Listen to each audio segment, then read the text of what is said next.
Sports fans, today's episode is going to be a bit different because I'm not talking about the whole journey of playing Lilith. I'm just showing you the end of my run at the end of New Game Plus. The reason for that is very simple. I have other things to talk about, and I don't know, I have other things to talk about. But first, we will talk about Lilith. Obviously, she's definitely the most fun character in the game by a fucking mile. I'm really glad I saved her for last. I think I would have had a worse experience with everyone else if I was being like, yeah, they're fun, but they're not Lilith fun. And I don't think that'll be as much a problem in later games, but boy, yeah, if you only play Borderlands once, play Lilith, don't play anyone else. So let's talk about her kit. For the most part, she is just an elemental beast. Her action skill makes her basically invisible, and I've got an upgrade for it. Oh, it also has an elemental explosion on entry and an exit, so that's fine. But I've also got an upgrade for it, so it's doing passive shock damage to anyone near me, so I basically just run into a bunch of enemies and just stand there for a bit. I've got boosted melee damage with corrosion on hit, which I won't say it's like the most devastating effect, but it's pretty nice. And I've got a kill skill where I gain fire damage, like a fiery aura, when I kill an enemy, and that does a ton of damage.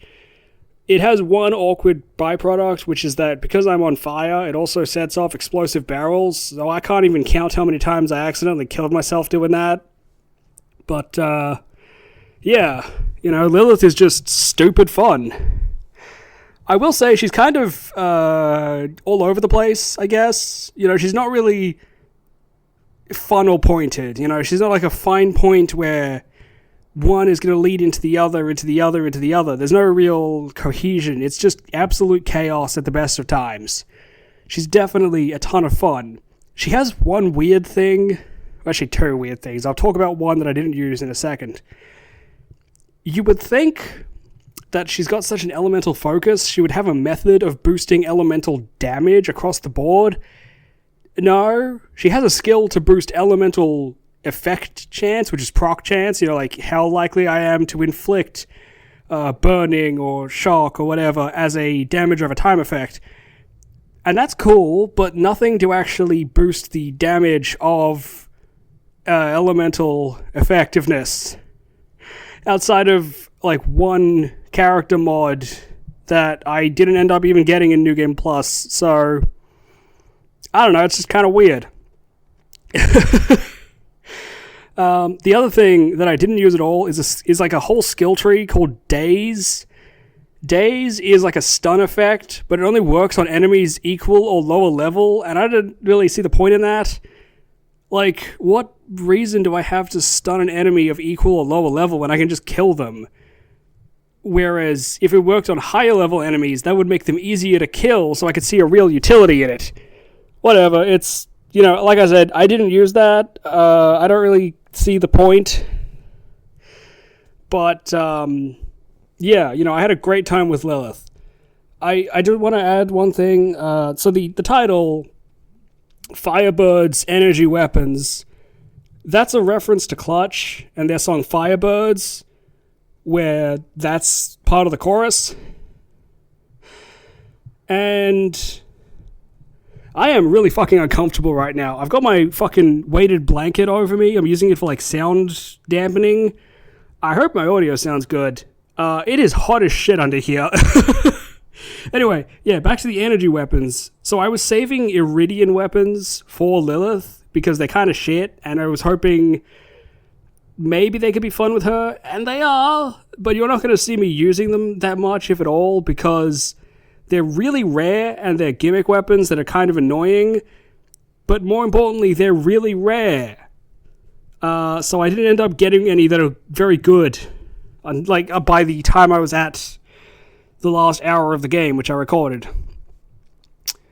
I don't think anyone misses Iridian weapons. I respect the ambition, but they're not very good, so who cares? But yeah, I beat Lilith. I beat the final part of Borderlands 1. I'm finished with this game, and that feels really cool. And kind of daunting, in a way. You know, like, I've been doing this for, like, however many months, 4, 6, I don't remember. And, it's just like, damn, this is the end of something. The end of an era, if you will. And it's just like, what the fuck is next, right? Like, I know it sounds crazy, but, like, obviously, you know, I plan on doing Borderlands 2, the pre-sequel, 3, 4, Wonderlands as well, actually. I'm not doing the Tales games. I can't be fucked. But I don't know, it's just like finding an absolute conclusion and being like, yeah, I've done Borderlands. I've finished Borderlands. It's cool. I'm very happy with myself. Next up, actually, I'm doing The Surge, which is, we're going to use this segue to talk about other projects I have intended.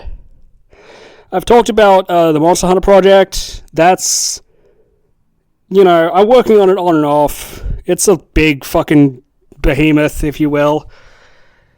Yeah, next up I'm doing The Surge. I don't want to do The Surge, but I have to do The Surge because I have games I want to talk about, but I can't talk about them because I know I'll just make callback jokes to The Surge. So I kind of have to do The Surge just to get it out of the way, and also because I want to play its sequel because The Surge 2 is actually good. So, yeah, like, I want to do The Surge, Donkey Kong Bonanza, Cyberpunk, I plan on doing multiple videos on, fucking Elden Ring, more Lords of the Fallen stuff, Mortal Shell. There's just, like, so many fucking games I want to play, so much shit I want to do, and it's not that I'm not looking forward to it, it's that it's like, I know I'm gonna do it, I look forward to doing it, but the anticipation and being like, am I ready to do this? Do I want to put the time commitment into this? Because I typically only work on one video at a time, with the exception of the Monster Hunter project, but even then, that's like, I might take a full week off just to play Monster Hunter to work on that project. And it's like, well, you know, Cyberpunk could take me like 100 hours per video, plus editing and recording and scripting and all that, so it's like, fuck. You know, it's just, creating is insane, right? I love it. I love creating. But it also hurts and exhausts me. So it's like, what the fuck is, you know, I hate it, but I love it, but I hate it, but I love it. Yeah, fuck. So I finished Borderlands, and I'm not doing Borderlands 2 next. I'm doing The Surge, and I have nothing else to say now. And I realize that, and it's like, do I want to keep talking, or do I want to stop the recording? I'm fucking sweating up a goddamn sweat lodge under here. Fuck me. Okay, well. See you in The Surge, buckaroos. I don't look forward to it right now, but hopefully that'll change.